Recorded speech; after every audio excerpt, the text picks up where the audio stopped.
Today we're going to change the wheels on an M40-450C McCulloch Lawn Mower.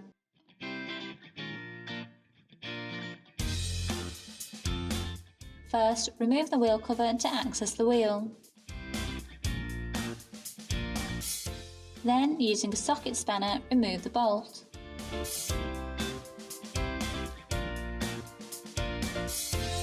You can now remove the old wheel.